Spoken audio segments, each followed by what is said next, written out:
Hello, TFG radio fans, haters, and casual listeners. Salty John here with a PSA of sorts. This episode had some issues with Squadcast picking up and recording Danny. We fixed it, but we had a lot of the show recorded. Luckily, Adam also couldn't hear Danny, so he just talked over him without realizing, and you can't tell that Danny is missing. However, if 18 minutes of just Adam and I sounds like something you'd rather skip, you can go about 18 minutes in, and you will hear Danny again. On a related note, we received feedback that several of the last episodes had poorer sound quality and mixing than usual. As you can guess by me doing this PSA, I am available again to take over the sound mixing and editing for the episodes, so hopefully those issues get worked out. Please let us know if you notice anything like that in the future, and I hope you enjoy this episode of TFG Radio. Hey everybody, welcome to another episode of TFG Radio. Once again, as always, it's Adam, myself, and then we have John. Hello. Thank you, John. Here. And we also have Danny. I'm here. And again, no Tom. He's still wrangling his kid number 4. 83rd or 5th child. I think it's number 4. I think he's 2 and 2 now. So 2 boys, 2 girls. So congrats to Tom. Even though he really didn't do anything after a certain point. So yeah. But yeah, so hopefully we'll have him back on fairly soon. But we'll see. He's a busy man now with lots of little ones going on. So, but a few news that we've had in the last couple weeks. One of the big ones, which I didn't talk to Danny, and I told you guys about it, but I haven't really talked about it. Well, 2 things. First is if you've played 40K for a number of years, especially in the early to mid 90s, 2000s. Is it the 2000s? The White Dwarf editor. Those White Dwarf, or was it late 90s? I can't remember now. I think it was late 90s. There was a White Dwarf editor that went by the nickname of Fat Bloke. It was Paul Sawyer, and I believe he was one of the original Tale of 4 Warlords when they did that first article. Oh, really? Yeah, I think he was one of them. He's also one of the founders of Warlord Games. If you play historicals, are familiar with historicals, they're kind of almost like the GW of historicals at this point because they took that business model and transferred it to historicals. So their games are like Hail Caesar, Black Powder. Bolt Action is the big one because it has a lot of similarities to older versions of 40K. Okay, but being the GW of like historicals is like being the redheaded stepchild, right? I guess, but they're like one of the. I mean, being one of the biggest in their field, I guess, is something. I'm kidding. I'd rather have that than Don't try to find me, and I have to outwalk you. Okay. So he helped. He was the co-creator of that, and like I said, for anybody that's been playing 40K for a while, they would recognize the name. And he was diagnosed with a type of brain cancer, and it is terminal. So there's a fundraiser for him put up by his family. So if you're interested, I'll put the link in the description below. Just click the link, and it'll give you all the information. I know it was one of the more aggressive cancers, and he was already at stage 4. So they give him about, I think they said 12 to 14 months. So the fundraiser is just to help him as he deals with this last year, and right. and Warlord even made a figure of him, a commemorative figure of him. Really, that's cool. Which is funny. Which is not funny, but it's something they do every month. They have a commemorative figure of the month, historical, and so they made one of him dressed up as a red devil, a British red devil. Is that like his favorite era to play or whatever? Yeah, I think that was a unit because that was the army that he liked to paint in World War II in Bolt Action. That's cool. The Red Devils. Thing. So the other thing in terms of general geekdom is the death of the voice of Darth Vader. Yeah, James Earl Jones died recently, and that's a big thing for me because I actually got to watch Star Wars in the theater before all these youngins got to see it in the re-release. And this guy, I swear. I also remember he was Thulsa Doom. Yeah. In Conan, the first Conan movie. and then and a bunch of other Hunt for Red October. Yeah, he was in Hunt for And Red then October. That's right. Field. Everyone else remembers him for Field of Dreams. Yeah. Voice of Mufasa if you're a millennial. Mm-hmm. And a bunch of other films. He does a lot of stuff. He was the next door neighbor in The Sandlot. Yeah, that's right. He was the guy who went blind and got hit in the head. Yeah. Yeah. So so if you're a fan of Star Wars, especially, we'll miss him, but he'll live on, thankfully, because he sold his voice to Disney to be used as AI. Amazing. So I don't know if that's a good thing or a bad thing. Thank you, James Earl Jones. You can be Darth Vader for the rest of your days. Basically. I mean, why not? Sure. So, I mean, he's an iconic villain, so. Certainly not complaining. Or anti-hero, depending on how you view Darth Vader. Straight villain. Thank you. No revisionism in my Star Wars. Look, there's good people on both sides, is all I'm saying. Oh my God. I saw it on TV. That's gonna be my go-to for like everything now. Saw it on TV. Oh God. Classic. What a world. So if you read any of the competitive 40K websites or Facebook groups, you notice there's been a couple posts, one from Goonhammer and one from Warhammer, suspiciously after the Goonhammer article. And both discuss both the originally mislabeled ITC Code of Conduct. But yeah, the ITC Code of Conduct does not exist anymore, people. The ITC Code of Conduct, I mean the FLG, or just the Code of Conduct, just say Code of Conduct. FLG Code. Now he's confusing me. The Code of Conduct, and that was it was discussion. It was basically an article regarding the Code of Conduct and its implementation. And then the second article had to do with somewhat similar in that it talked about more cheaters in general and the attitude towards cheaters by judges and TOs. Sure. I think both articles had their merits, but also had their issues in that, well, first off, the first article was just wrong in saying that it was the ITC Code of Conduct because the ITC no longer has a Code of Conduct because the company that owed them, basically GW, does not use a Code of Conduct for their events or for ITC. So we have the Frontline Code of Conduct, which only applies at this point to frontline gaming events. Yeah, other places are welcome to use whatever they want, but it's literally only for frontline gaming events. And other places have their own quote unquote code of conduct. Yeah, I don't think it's as comprehensive as ours because ours is like 14 pages or something like that. Yeah. Well, for other places, it's like a couple pages or something. So, I mean, yeah.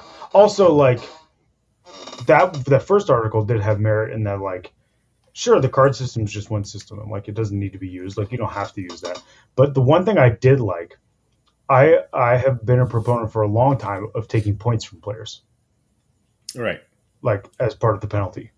And I don't think that necessarily has to be tied to a card. I also think that like you should be allowed to walk up and somebody misplays a unit and be like, sorry, that unit's dead now. Like, right. There's no way for us to actively rewind this game far enough. You misplayed that unit. That unit can no longer participate in this game. You must remove it from the board. It counts as destroyed. Like, I think there's things that you can do, right? Mm-hmm. Well, I think part of the thing is that the Code of Conduct currently lists a number of infractions and also lists points next to it.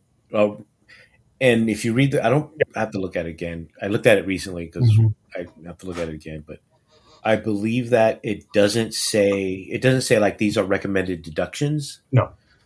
It just says these are the deductions. Yeah. And I think part of the issue is that a lot of judges and more importantly a lot of players see that and just automatically assume that's what it is. Yeah. Yeah, and the intention behind that when we did it was so that our judges for like LVO, or SoCal Open or whatever would know what we expect them to do. Yeah, and I because mean, it's to a be guideline honest, because there's such a different group of judges for every event. You, because now that you're the head FLG judge, needed something to point to and be like, this is what you should be doing. yeah. Right. But I think because it's not because it's old, or I mean, it's kind of old because the documents It about hasn't been updated in a while. yeah. So which we will talk about a little bit. But we I think part of that's a little outdated in that I agree with some of that stuff in regards to like it does hamstring some judges if they're that strict. Anyone who's been at an event that I've judged or had judged, I'm not as strict in regards to the points as the document says to be, especially with the list infraction part. Right. Because that and for the most part I go more which is funny after reading the article because I do more of what the article wants in regards to like if it's a minor thing you only need to do this so and nobody knows because I never tell anybody how I decide how to do the infractions but for more or less if it's a list thing I usually don't like I don't take any points away because usually it's an honest mistake 9 times out of 10 and I don't in Right. it's not in like for instance to get the Paragon Award you can't get a yellow card but I had to make the distinction that you can't get a yellow card during the event so because I know that right yeah because I know there'll be people Mhm. that say why did he win if he turned in his list late right because the Paragon thing is like you can't be during the event being a jerk to your opponent and cheating like if you and that's everybody why makes mistakes with lists. Lists is one of those things where like the TOs and the community wanted us to punish people for not turning their lists on time because and I disagree with this and a lot of us disagree with this which is like look it doesn't really matter you're not going to win this event anyways. that's true. It doesn't matter if so and so didn't have their list turned in the day that they were supposed to. Like, it literally doesn't matter. You are not going to win the event because you couldn't see the list. Like, sorry, guys, it's not. And I understand the academic argument of standard and, like, whatever, right? And so, fine. That's the only reason that's in there. It's not in there because, like, we felt strongly that it should be. It's in there because people kept yelling about it.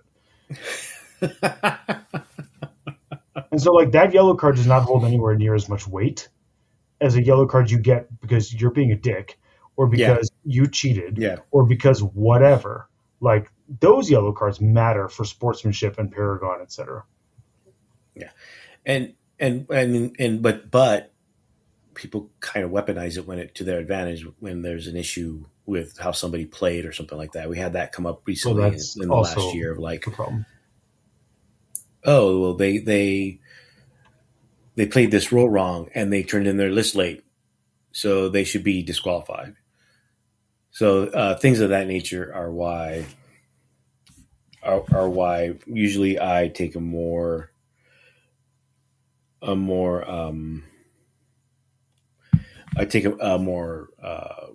I don't want to say relaxed, but a more softer stance when it comes to the list inclusion as opposed to like what's suggested in the code of conduct. So the other article discussed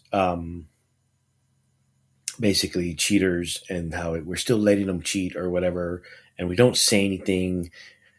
What someone else brought up that we talked to was like, yeah, he says all that and then doesn't list any examples of like, okay, so who are these quote unquote cheaters?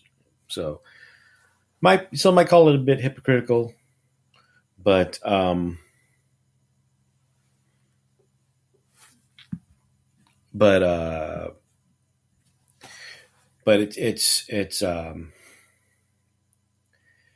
it's weird when you complain about nobody talking about cheaters and yet you won't talk about cheaters either or name them anyway, for example. So that's more of a policy thing for a lot of people because we don't want to witch hunt. We don't want to dox anybody, things like that. And there is a secret list that we have. So we're looking at we're always aware of who to watch out for and things like that. So, speaking of which, in regards to the original art, the first article, we are in the middle of revamping the code of conduct. We actually started doing it a couple weeks ago before this article came out. So hopefully we'll have revamped or an updated code of conduct, and by LVO or shortly after LVO, at least in time for the next ITC season. Mm-hmm. So we'll have updated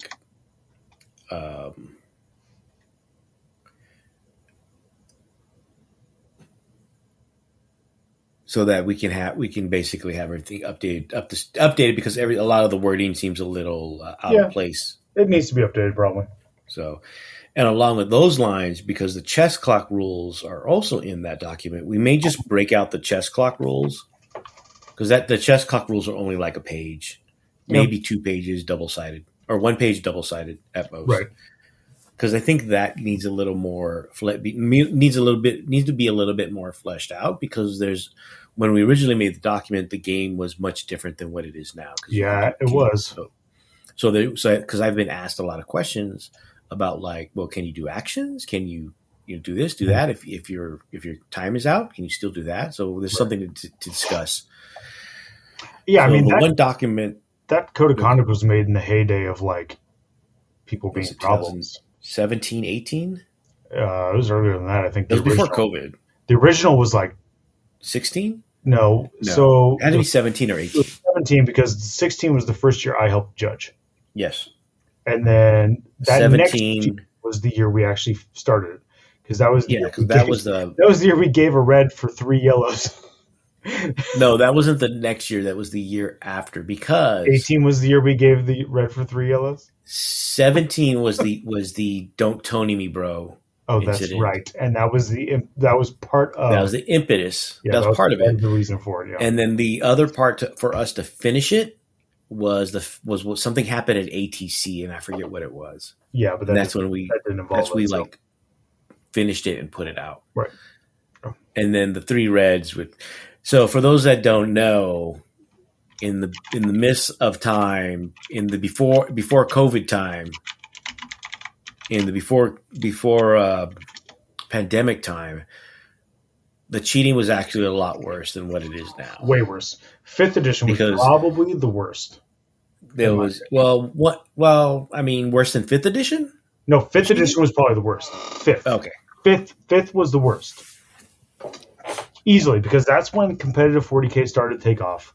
That's when you started to get these things that started to be like super majors. That was when prizes started to matter, and it was more than just local, right? And so that's when that started to become a problem. And the local thing, I've got something about, but we'll come back to that in a minute. Okay. Let me know when you want to come back around to it. When you talk about the other article. I did, but I can talk about it again. No. Okay, so you talked about the one where he doesn't name anybody? Yeah. So my issue with both articles is they both, and a lot of people online think this too, is that the way you stop the cheaters is you name and shame from these big events, right? And I actually disagree.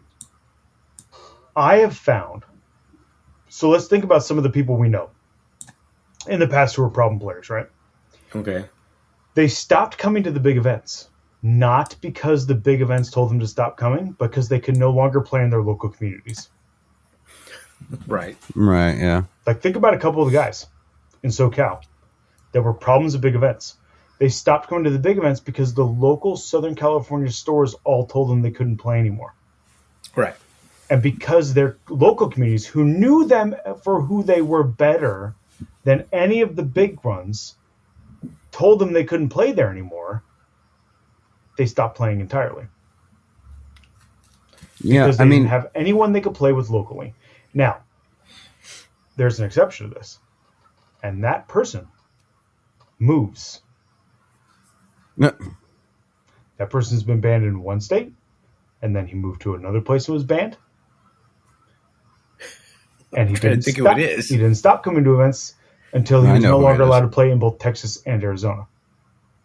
We both know who this Okay. is. Come on now. And then he basically stopped. But I mean, Okay. And I mean- then he tried to come back Oh. because he moved again.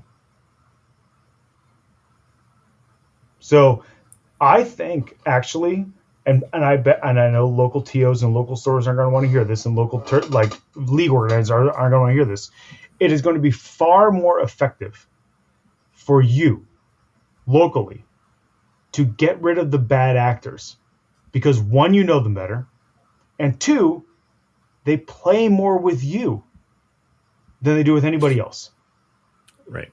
So I mean, this is a fair point. If you truly care about the integrity of the game, and you truly care about cheating because you think it's a big problem, then handling it at the local level is the most effective way to do it. Because it's going to take away their entire ability to play, and it'll take away their will to play. And if you talk about name and shame, you name and shame somebody publicly, this isn't like something that matters we're talking about. They're not going to get fired. They're not canceling somebody because they cheated at 40K. Like the whole idea of like cancel culture doesn't apply to this because it's not real. It doesn't exist. But if you get rid of them at the local level where it hurts, then it matters. And I don't necessarily agree or disagree with the whole naming and shaming publicly. I've never felt strongly that you should have to or not have. Like, I don't think it's going to be effective, but I also understand that it might make some people feel better to know. I get both sides of that. Well, I don't have a strong opinion one way or the other, but I do feel strongly that if you really do care, these guys who you know are a problem, or girls that you know are a problem, you stop them at the local level and they will stop playing. 100%. Yeah. Well, I think there's something that's important here to discuss that I feel like the article about like the code of conduct missed is that the people who pushed the most for the code of conduct were local event organizers, right? Because they wanted a way to lock down on bad actors in their community without the conflict of I'm banning you from my store. It's, hey, you violated this policy, so that's why I've got to do this, blah, blah, blah, blah, blah, right? Like the COC has always been designed around as a way for people to implement a sense of order and fairness into their events and really to target bad actors without having to do the conflict in the same way, right? Like without just, hey, the person who runs this store or the person who runs this event is telling you not to play here anymore. Because a lot of people are very conflict adverse. And that's how these cheaters kind of prosper and thrive, is because they know that the majority of people are not going to, are not going to get into their face, right? They're not going to hold their ground, or just going to be like, well, let it go, I guess. And so, if you're trying to change things up with, the code of conduct, which, again, I think there were some salient points in there, like having a better differentiation between technical error and gameplay error, right? Yeah, for sure. Things happen. But I think you also have to understand what is the role of the COC and what it's really been doing. This is, I think you only know this if you're, a high level administrator of major events, right? Like, and of a lot of them, right? And most people aren't, right? Like the vast majority of people do not run and coordinate major, huge, like LVO, the largest in the world, events, and, or Adam, who's like running like 10 events a fucking year at this point. Yeah. Right. Like, the average 40K player or tournament goer has no concept of what goes into doing that. Right. And but I think your point of like, if you really want to, get rid of cheaters, then you have to, you have to starve them, right? You have to take away where they can play, and they will either learn and change their ways, which can happen. Sure. Or they'll just stop playing and move on to a new game system. Right. Like, and that's fine, right? Like, you've solved the problem, but you're not going to do, again, if you've got a cheating prick who's like, okay, well, we've banned him from LVO. He's still going to come to your league events. He's still going to come to your RTTs. He's still going to like ruin your world. Yeah. Right. And are you really going to ban? You also are on a way slippier grounding if you're like, I banned you because someone else banned you. Right. You need to ban them because you noticed something. Right. And if these people can't play at their local store, and they can't play in their local leagues, and they can't play at the local RTTs, they can't get any practice. And if they can't get any practice, they're not going to show up to the major events. Yeah. Like, it's a win-win for everybody if you handle this on the local level where, honestly, you're better equipped to do it because you know the people and you know that they're already a bad actor. And it takes multiple events for anybody at a major to, like, realize somebody's a problem and track that there's a problem. Because I understand that the internet says, well, this person is obviously a problem. Okay, cool. That's not obvious to me. I have to remain objective. Right. If I'm a judge, I can't go on hearsay. I can't go on whatever based on, well, all the guys from Utah say this guy cheats. Cool. Yeah, I mean, I think that's the biggest problem is that people jump on. I can't do anything with that. That doesn't help me. I can only go by what I've seen. People jump on this idea of like, well, the judges need to have, need to keep this list and we need this like public, database. And it's like, number one, there's privacy issues that also vary on country and things like that. Right. Like, and two, it's just people say a lot of shit, man. Like if you're not a judge, if you have not worked big events, like you have no idea how many people will come up and trash talk somebody and be like, oh, that guy totally plays loose. That guy's a fucking cheater. Oh, and it's like, I don't know this dude. I don't know anyone who's talking to me. I mean, if it's Adam or John or someone who I have a relationship with and have a certain level of trust in, if they tell me like, hey, that guy is a cheater, you got to watch out for him. I'm like, oh, okay. But if you're like random dude from random state and you're at an event, thanks for coming. But if you tell me someone's an asshole, how do I know you're not the asshole? Yeah. How do I know this isn't sour grapes? Yeah. Like, so it's just, again, I feel like a lot of people are talking about, the administrative side of running large events are people who don't actually have the experience to really talk about it well. Right. Like, it's just like, it's like, I get it. You have your opinions and especially with the COC and when we were doing, when FLG, when we had like our own custom missions, we were always very open to outside feedback, right? Like we adapted and moved based on what players wanted, based on what they saw, because, we never assumed we knew it better. So, like I said, there's salient points, especially in the Goonhammer article about, ways to adjust. But at the end of the day, like if you have not been, I mean, can you think there's really only a handful of people in the States that can say they've been running major events for as long as like we have, right? As long as FLG has, like Nova and Adepticon, those folks can, right? Like, but people forget that. Actually, it was sad. It reminded me of there's a Twitch streamer who sometimes does 40K content called the Bronze Gamer Girl or something like that. Oh, yeah. And she got into 40K because of Jeff Robinson. He was her friend because they were both streamers. Yep. And Jeff was like, you got to check out this. And they're just, on some social media thing, they're like, she shared a memory of like a screenshot of a text message from Jeff to her of like, check out these novels, right? Check out Eisenhorn, and all this. And it was just really sad of like, oh, that's right. We lost Jeff. But it was also that idea of like competitive big 40K has really only existed for not even 10 years.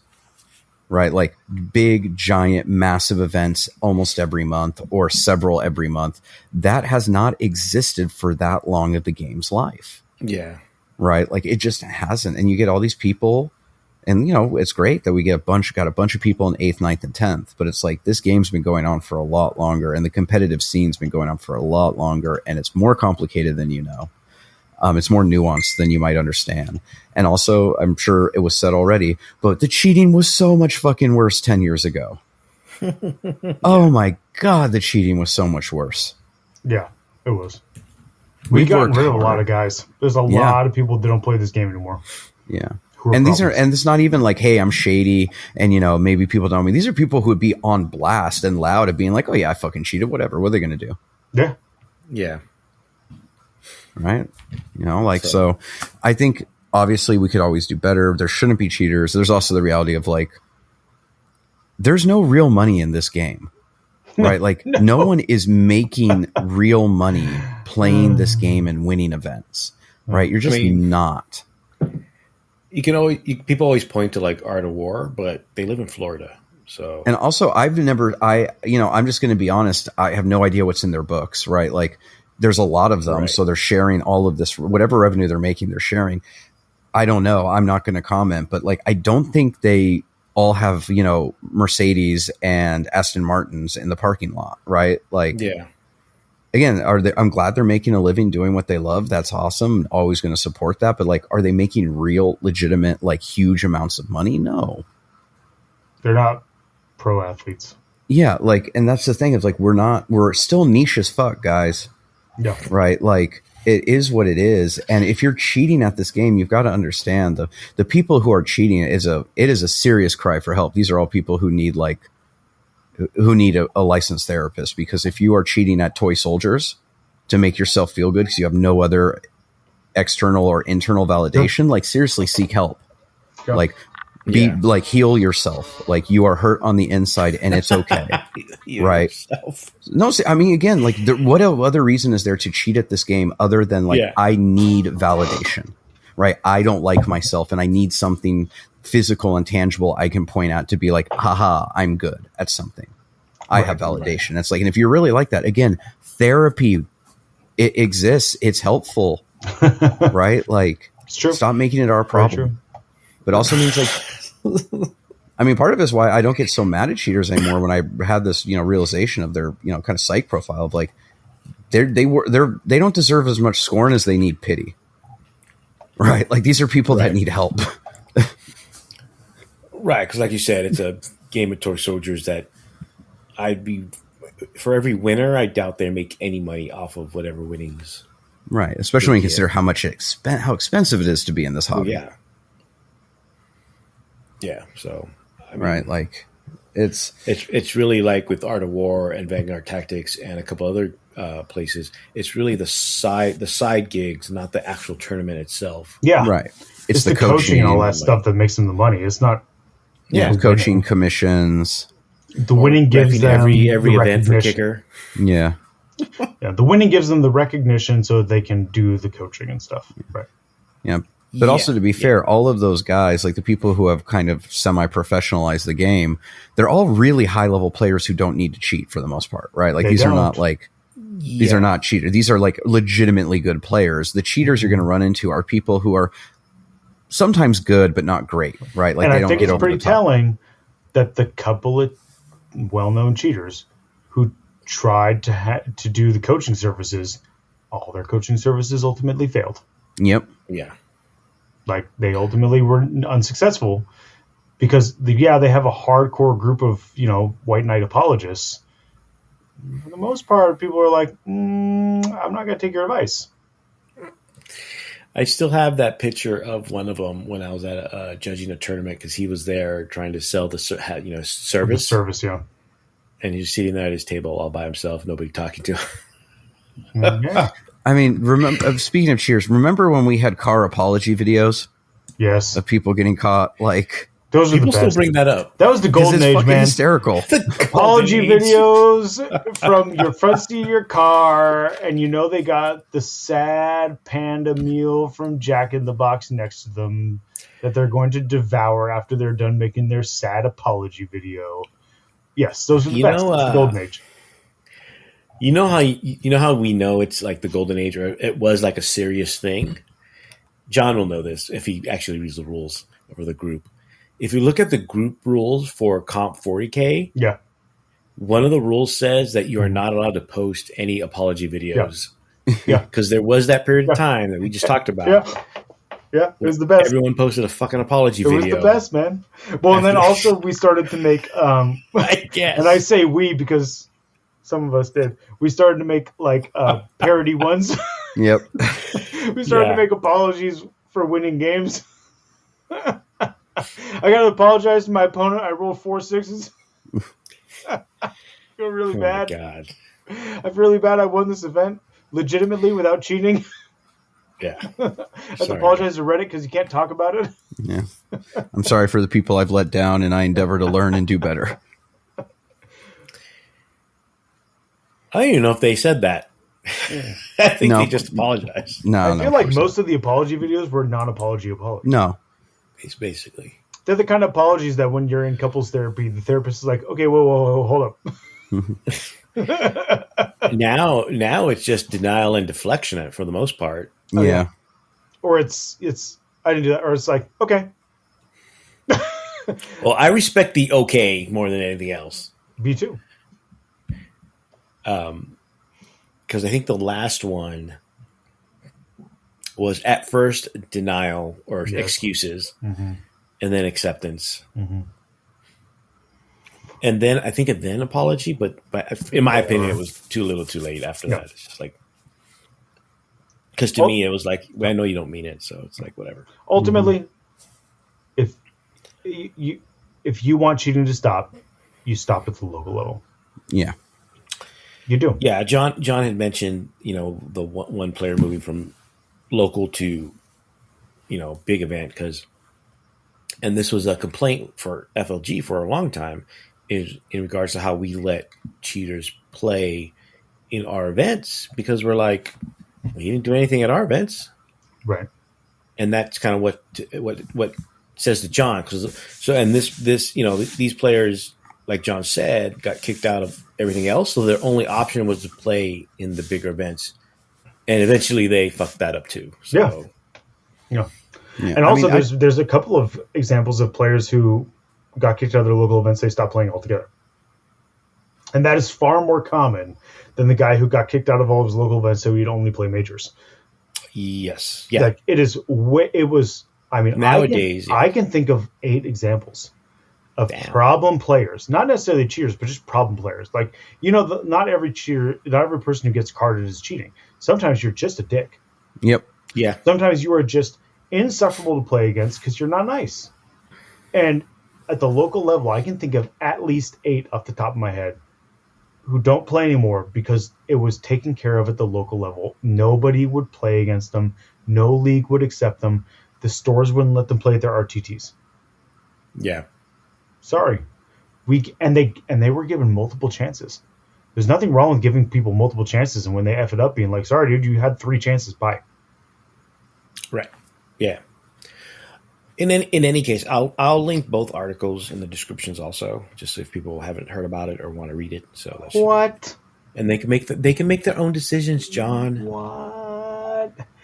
I thought we were the Fox News of 40K radio. Maybe they'll fair and balanced in name only. They'll bring back apology videos in their cars. Oh my god, I gotta tell you, if we got a good solid apology video in 2025, it'd be great. God, I'd rather not. I'm going to go to LVO and cheat just so I can make an apology video in 2025. Or you can just make an apology video for how shitty you played at LVO. I mean, this is also an option. Yeah. Because it could be one of those parody videos. Yeah. God, this is not a bad idea. That era too is before we had things like TikTok. Yes. Could you imagine if we had TikTok during the area of car apology videos, how much that would get memed and changed around? That's like imagining what it would be like if there had been YouTube when I was in high school doing all this stuff. Oh, no, I'd be in prison. You had MySpace. For sure. No, MySpace was college. Oh. MySpace didn't exist until I was in college. I thought you were younger. Yeah. I'm not Tom. I'm the other white guy. There we go. I get you guys confused. The brighter white guy is younger. You could have just said the one with less kids. Yep. No, the one with more kids is younger. Yeah, but I mean, in terms of just describing you. Oh, got it. Yeah, that's how I describe you guys to my wife. The one with more kids. Yeah, you're not the one with the. I'm not the one with the Mexican wife. No, because she's not Mexican. We already discussed this. My wife is very much a coconut. Oh, I'm never gonna tell her you said that. Yeah. You could tell her. She'd probably get mad, though. She's gonna get not me. Yeah. Not you. But, I mean, am I wrong? No, am I saying you're wrong? I mean, if you tell me I'm wrong, I'll agree. I mean, I'll accept it. But from what I've been told and seen, I tell my wife that you're the one with, because she never remembers anybody, and she never remembers anything. Right. So I tell her you're the one with the older kids. Yes. And that Tom is the one with the million of kids. Yes. This is accurate. Also accurate. I'm pretty sure how you refer to me, so we're good there. She remembers because because of what you're going through. So right. I was going to be like, because I'm also Mexican. She's like, oh, that one I remember. That's probably why she remembers. Yeah. and she actually asks how you're doing. So Oh, You that's Spanish sweet. speakers. That's nice. she doesn't ask about the 2 white guys though.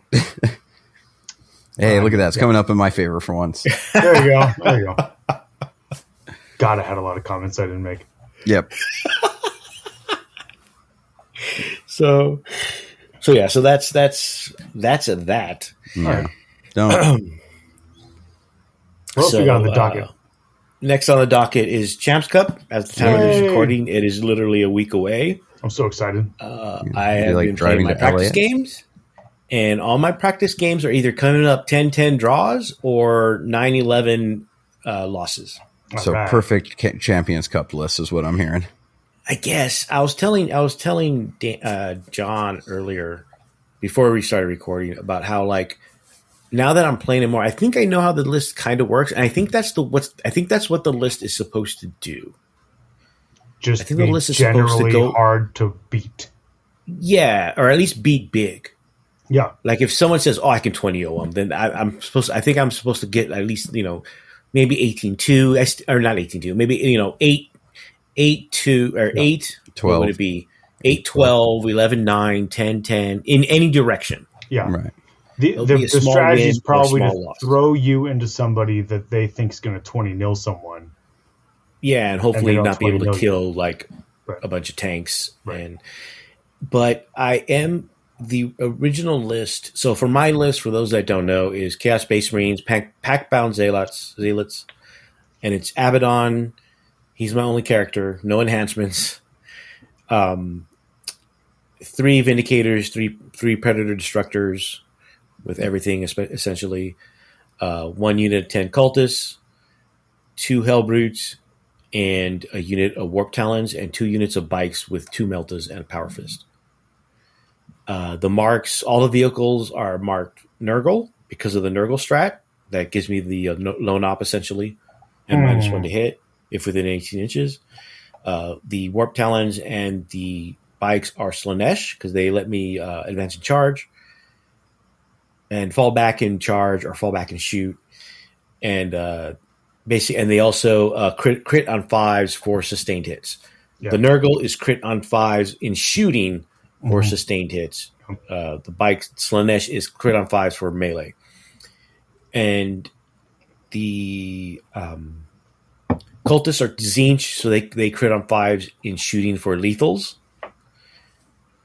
Abaddon's Undivided because I don't know, GW doesn't like Abaddon anymore. The Hellbrutes are, like I said, are Nurgle also, but more importantly, the Hellbrute have the ability, the aura of I get sustained and lethal hits for anyone within 6 inches when I Dark Pact. And Abaddon gives reroll hits to everybody within 6 inches. So far, the list actually hits pretty hard. I'm having trouble scoring. I'm having trouble scoring secondaries because it depends on the draw. So I am looking at playing maybe fixed and see how fixed works out, but I have to double check on what's available for me to choose from. Mm-hmm.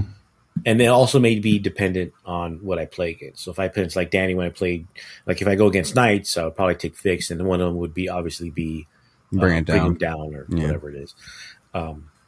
So again, I mean, but I do feel now that I know the list a lot better or playing it a lot better, I do feel the why you need the Nurglings and the Beast of Nurgle in that list instead of a second Hellbrute, because the Beast of Nurgle actually heals itself if you don't kill it outright, and it has 7 wounds, and I think it's T9. And then the Nurglings are just to block for infiltrate and to more or less move block and just generally get in the way or tap a unit if I need to.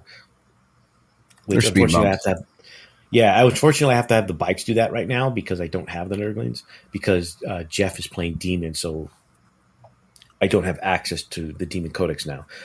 So for those that don't know, in team events, usually you're limited to 1 codex, and you can't use it as an ally. If you use it as an ally, that takes up the codex slot for that particular codex. And WTC is even more restrictive in that you can only take 1 Space Marine codex, and that includes Dark Angel, Blade Angel, Space Wolves. That's crazy to me. But. So, because technically they're supplements, because they're listed as supplements for the Space Marine book. So that's an argument as to why you would limit it like that. So that's basically where that is for me. So just more practice. I still need to build 2 Hellbrutes because I can't find the ones that I used to have. No. And I just need to paint everything. But luckily, the only thing I have to paint are vehicles. Okay. So That's they not shouldn't bad. take Vehicles too aren't bad. long. Yeah, I'll probably get it all done this weekend when I have time. Luckily, it's not 1,000,000 degrees now here in Southern California.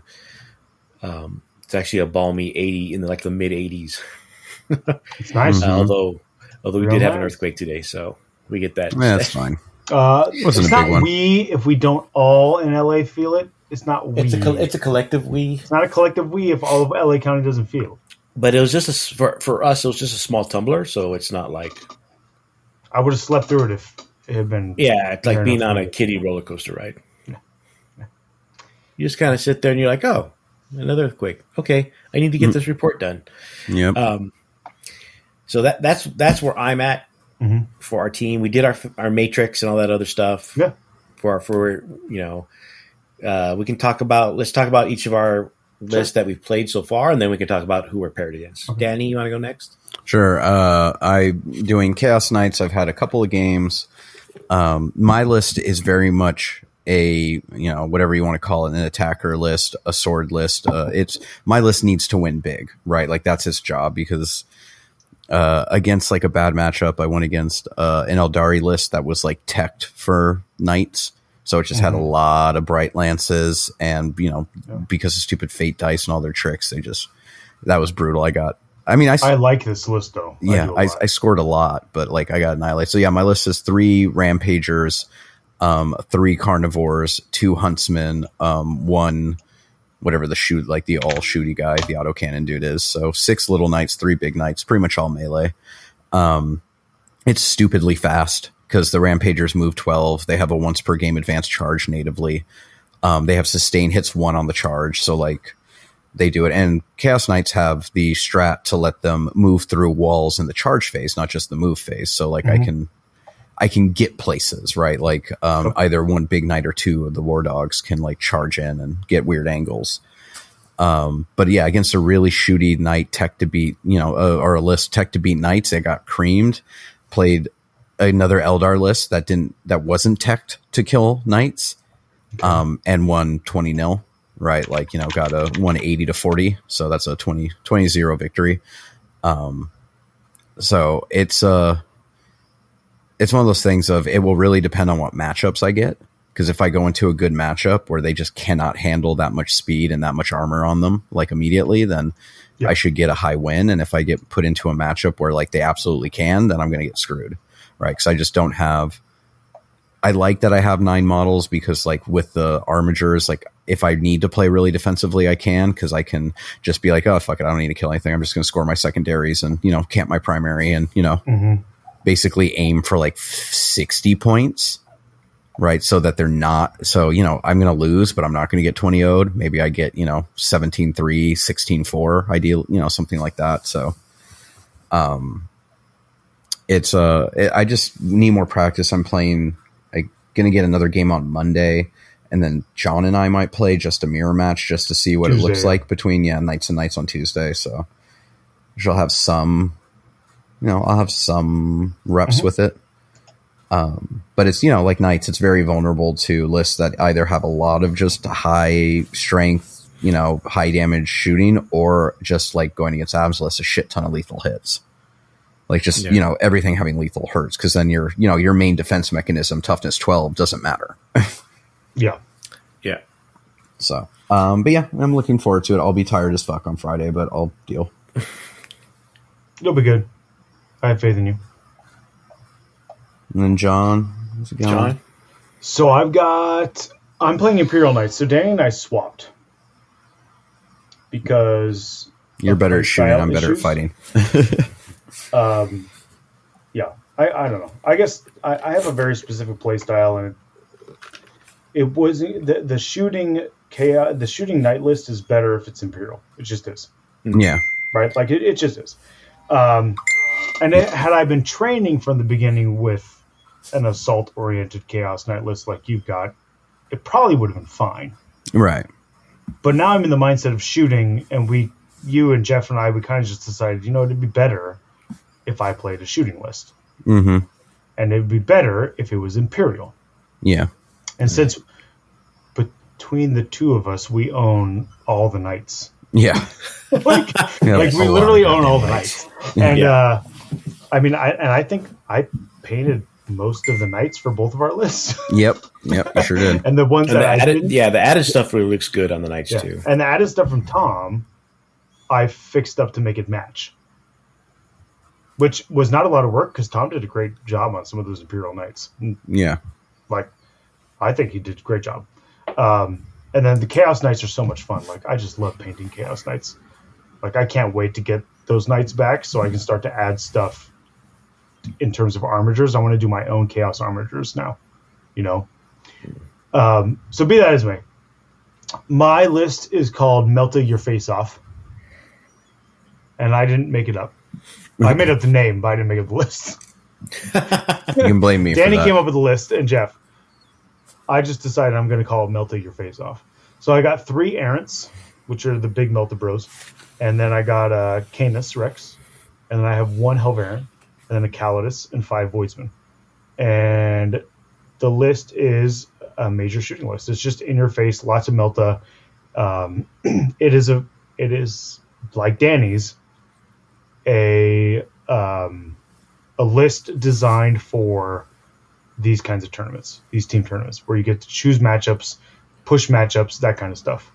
I feel like team tournaments are made for skew lists. I think that they're good for that. I feel like teams that take all-rounder lists are at a disadvantage.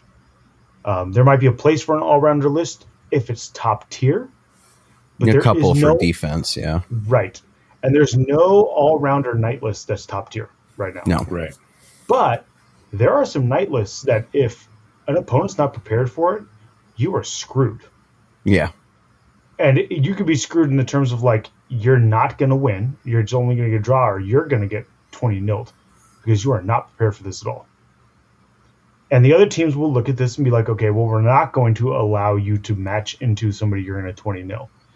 But who we will allow you to match into probably isn't tech to do a huge win against knights. So that's kind of what we were thinking. I like the list a lot. The list is very fun. I love Danny's list a lot. The list is very fun. I'm going to try to get a game in against Jeff again because he's playing demons.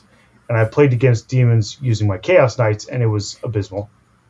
And that was when we kind of decided the play style doesn't work for that army. So I'd love to get that game in either this weekend or next week early. And then Danny, I'm going to play Tuesday. Get that mirror match in so we can both really take each other out. I would love to do 2-3 turns and then re-rack. Oh yeah, our game would be decided within the first 2 turns. And then maybe even after the first 2 turns of that one, re-rack again. Really get into the nitty-gritty of the first 2 turns. And people who are listening who don't know, you probably do, but re-rack means you play a couple turns. Okay, cool. This is kind of how this is going to go the rest of the way. You don't even have to talk the whole thing out. Just be like, in general, I think you've got this one.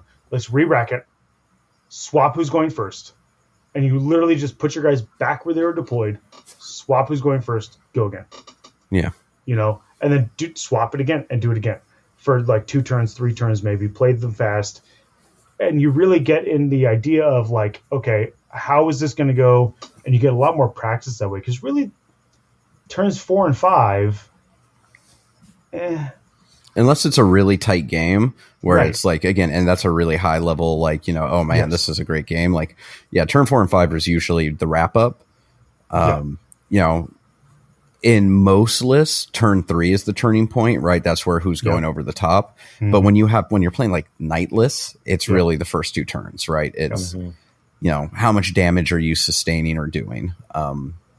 So yeah, I think that'd be a great idea. And that's an old War Machine thing that we used to do where we'd only really play the first turn and just be like, how did it go? I learned it from playing War Machine with you guys.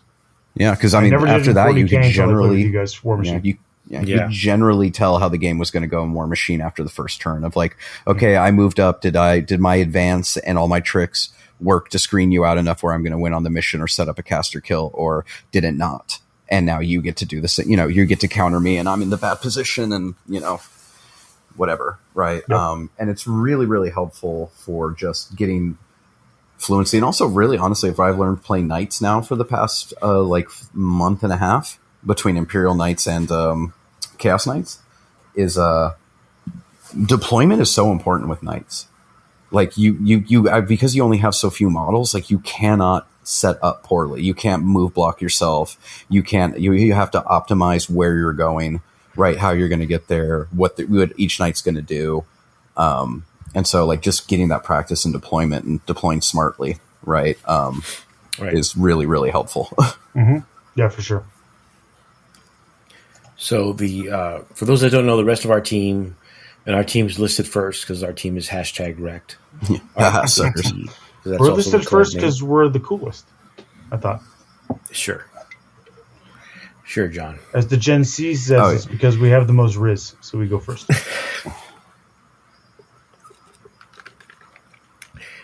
So, as you just mentioned, Jeff Poole's on our team. He's made top 8 in LVO twice. He won Hammer of Wrath 1 year. Mm-hmm. He's always a solid player. Yeah. And then we have Derek. Mm-hmm. If you played at the Las Vegas team tournament, the last one, he was the one with the green samurai knights. Yeah, they were cool. Which he has since sold. And then also is Richard Cozart. He's an Imperial Guard player. And Derek's playing. What's Derek playing? Custodes? I think so. Derek's playing Custodes. Cozart's playing Guard. And then Cozart, if you don't recognize the name, if you paid attention to LVO, he was the Guard player that made top 8 with a Stormhammer, Stormlord. It was the one that you can carry guys in. That's one of the Vulcan cannons. Yeah. He basically played with the Guard with the super heavy, and somehow made top 8. And he does very well. He's a very good player. If anyone remembers Slaughterfest, if you're from the Southern California area, he won Slaughterfest the year they had it, the only year they had it. He used to be part of the veteran gamers re-enlisted, right? Was that the name of their podcast? Yeah. We don't talk about that. Yeah, PGR.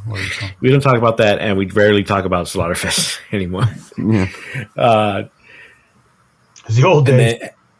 And then, so that's what? How many is that? 6? And then we have Keith French. If you've gone to any of the GW events or any of the Southern California and LVO, Keith is usually with me. He is playing Eldar. And Keith is probably on the same level as we are, more or less. I think Keith's a little better than us, I think, at this point. And then finally, we have our negative levels. Our mercenary, because one of our guys dropped at the last minute because he couldn't get the time off. It's William. I forget the last name, but he plays Necrons. Mm-hmm. So he's a pretty good player. So, I mean, we'll see how we do. I'm not really I'll be happy with 500. I'll be happy if we win a match. Yeah. We're going to win all the matches. We're going to be so good, it's not even going to be funny. Yeah, sure. Just wait. You just see. Now that you guys are playing Knights and I'm playing this all tank list, I kind of wish I was able to get the three Lords of Skull list. Yeah, Lord of Skulls list. I kind of wish I got that. So other people will walk up and be like, "You guys are playing what?" There is a team that has, I think it's 2 armies with with 3 Lords of Skulls in each one. Yeah. Hell yeah!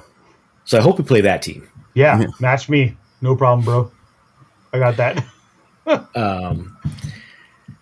As for our opponent, with a heavy sigh, our first round opponent is Vanguard Tactics.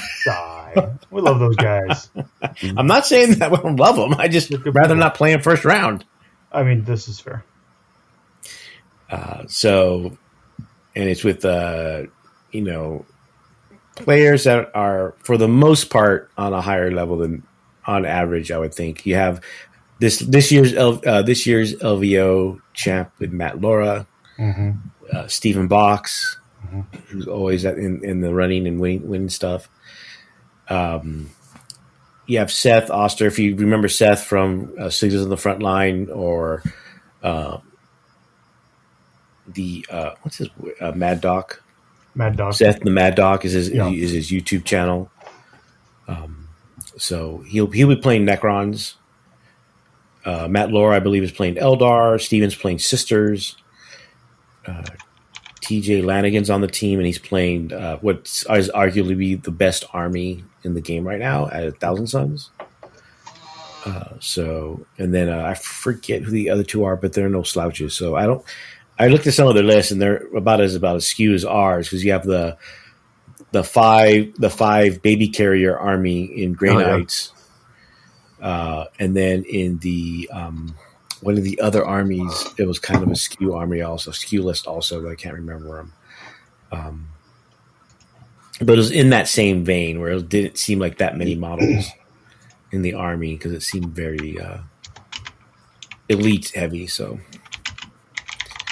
we'll see how that goes. High hopes. I got high hopes. We're going to do it. We're going to shock the world. That's right. Well, if we pull a draw, I'm aiming for a draw. No, you're always waiting for a win. And that's not entirely true. I got fed up one time with Darian always beating me in a league, and Okay. I was like, you know what, fuck it, I'm gonna play you for a draw. And I did the same thing against Brandon Grant once. The difference is, Brandon Grant realized what I was doing and beat me anyways, because it's Brandon Grant. He's like, what? Right. Why did you not do that? I'm like, I forgot. And he's like, I was like, oh, That's damn. hilarious. He knows I'm just trying to play for a draw because I know I'm not good enough to beat him. That's hilarious. So we'll see how it goes. I mean, when you lose that first game, no matter what round it is, it takes a lot of pressure on you, at least as an individual player. Mm-hmm. And one thing I am learning or remembering now that I'm starting to play again a little bit is I remember why I prefer judging nowadays. Because judging is a lot less stressful than playing the game. Oh, come on. In a competitive environment. That's why I drink heavily when I play. I don't feel that anymore. Okay, that sounds more like a problem than a solution, but okay. No. This is why I'm just going with One man's problem is another man's Man's solution. solution. That's right. This is why all you do, you just go win. That's all you got to do. All you got to do is win. You don't have to worry about anything. That's right. So, predictions since we're not going to record next week because we'll be traveling. I did put up a Pod Save the Imperium last week, so I'll put up another one next week to fill the spot. I don't know what next week episode is. I have to look at the list, but We need to do another one of those. The We most popular one ever was How Does the Imperium Function? right. We should do another one along those lines. We need to figure a topic out. The Okay. whole the versus ones, they're fine, but the whole concept of how this thing might work was really popular. Yeah, So I think we should do something along those lines. yeah, that's fine. Okay. Plus, But, I have the time to do it again, so for Okay. for the next couple of months, so we should do it. Well, Oh, okay. Yeah, I actually have we some can- time the next couple of months. We can do it. I can edit them. I had the time to do it. So what we can do is hopefully record a bunch of them because right now I'm putting them out every other week, so each week is hopefully something. Mhm. I missed a couple, but Yeah. even then we still have plenty of other episodes to re-upload on YouTube. So, Yeah, right. but yeah, so predictions. We Yeah. win it. We win it all. Yeah. No, this is John. Realistic prediction. No, we win it all. Danny, what's your prediction for the weekend? We're all going to have a great time, and we're going to make new friends. And Oh my god! no, we'll probably go. I feel like we'll go 3-3. I feel like we'll go 3-3? 50%. Yeah. There's a higher chance for draws in the system. Just so you Yeah. know. So Okay, so, and then I'm going to go with 1, 2, 3. I think we're going to have more draws than losses or Well, I got to take my prediction, Danny. I'm going to go one more and go 2-3-1. 2 wins, 3 losses, 1 draw. Oh, okay. So under 50%. All right. Yeah, but I mean, we'll technically only have 3 losses. So, yeah. John 6-0. John, So we win it all. Yeah, it's Our coming team home. Wins it all. it's I go coming home. 6-0. I make 0 friends. Okay, that part's true no matter what. And because because I don't like people, and because I'm playing knights, I get to spend ample time drinking by the pool after every round. Oh yeah, my games finished fairly. I mean, all my games so far finished under 3 hours. Yeah, mine go pretty quick. So I guess gotta make sure to bring my swim trunks. So John, what's your personal record? Undefeated. Danny, what's your personal record? I'm going to have big faith in Jeff and say that he consistently gets me in a good matchup. So I'm going to be really, really way too arrogant and go 4-2. 4-2. Yeah. I'm going to go 3-3. All right. We have draws. Yeah. My list doesn't draw. Only because I've been big. getting nothing but draws like this whole so far in the league. 0-6. There we go. Adam, 6. That's draws. our team. That's our team record. I swear to God, if we're like 0-3 after 2 days, or 0-4 after 2 days, we have to aim for all ties. Yeah. Yes. No wins. There was a team or a player trying to do that at one of the FLG events one year. I forget which one, but I remember that they wanted to go like all draws because they had already had 4. Undefeated. Technically, yes. So yeah, I think that's all right. Well, predictions are locked in. I think that's it for tonight. Yep. I'm actually enjoying Rings of Power. I don't know if anybody else watches it. Hell yeah, season 2 is fucking fire, dude. I haven't started it yet. Oh, it's I really watched the good. first season, but you know me and shows and TV and whatever. Season 2 is really good. Like really, legitimately good. I did watch Deadpool and Wolverine. Yeah, Finally, there you go. And Yeah, it was great. I liked it. Yeah, It was a good time. it was good. I liked Gambit. I know a lot of people didn't like him. I liked Gambit. Gambit was funny. I liked fine. I liked the accent. I liked that they made fun of the accent. Yes. I think Channing Tatum makes a great Gambit. He's definitely a better Gambit than that fool that they had in the other one. The X-Men Origins movie. That was terrible. Yeah, that's all the pop culture thing I got. That's the only pop Other than that, I read culture books. I finished our book for our book club. I started a new one. I am in the book club, but I don't read any of the books in the book club. So we read The Night Ends with Fire. Okay. By, It was really good. Yeah, it was. It was by a woman named KX Song. And it's loosely based on the Mulan myth, right? Or legend. Yeah. Something like that, yeah. And I'll be upfront. I bought this off the shelf at Vroman's, our local bookstore in Pasadena, because it was on the indie shelf, and it was an autographed copy, and the cover is really cool. Like, look, I read Priory of the Orange Tree because I liked the cover. Yeah. The cover, I couldn't. Cover art matters. I walked by Priory of the Orange Tree, and I was like, you know what? I cannot not buy this book. Right. Like third or fourth time I saw it, and so then I put into the Discord after everybody was like voted for this book. I was like, guys, like, I don't know anything about this book. And then when I started in the first like 2 chapters, I was like, I'm sorry guys, I'm afraid this is going to be like Disney's Mulan crossed with like Memoirs of a Geisha. My bad. Oh. Nice. But I really ended up enjoying it. I posted it's a it great on book. Instagram and Facebook today. I thought it was great. Okay. There you have it for today's book club. Danny, you liked it too?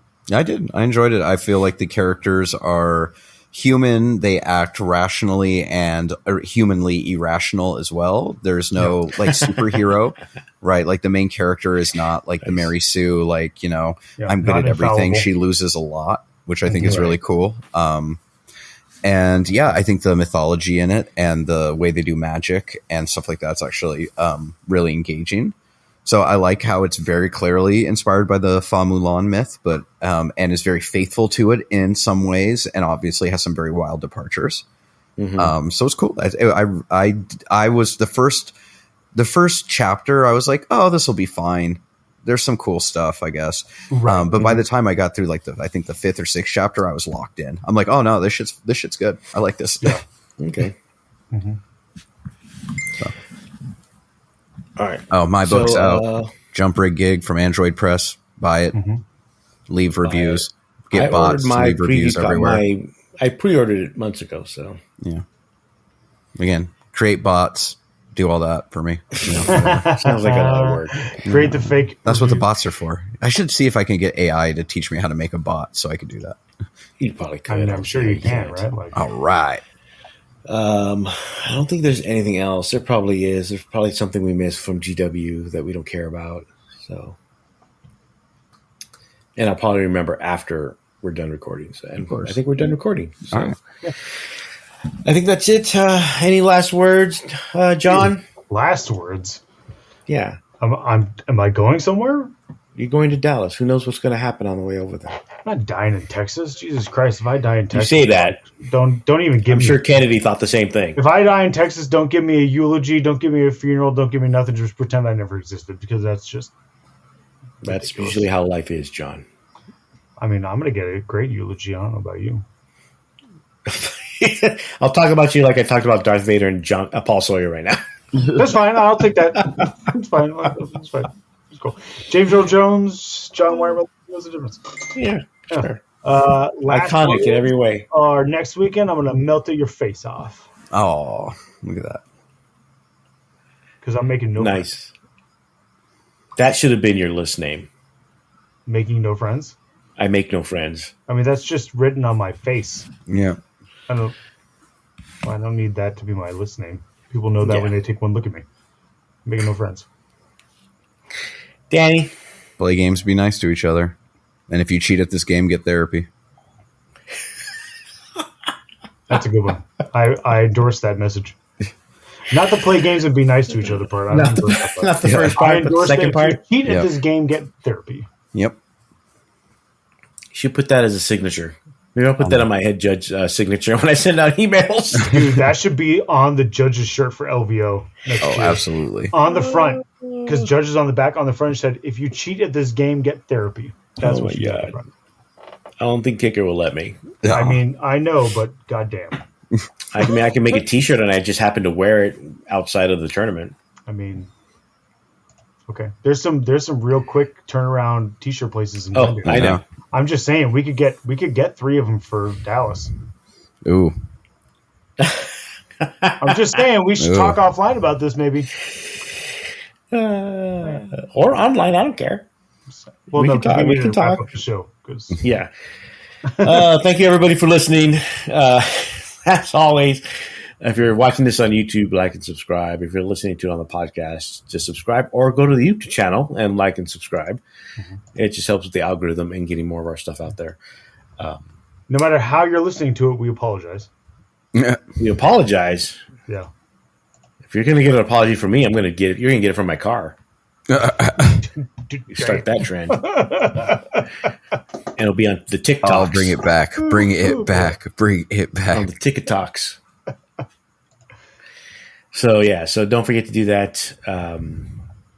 Other than that, we'll see everybody at Dallas. Everyone that's going to be there. We look forward to it. And probably a lot of the same people at fucking SoCal Open, because we're doing another team tournament there that Danny and I will be judging, and along with Keith. So yeah, I wish I could. A lot of that going around. So good night, everybody, and have a pleasant tomorrow. Laters.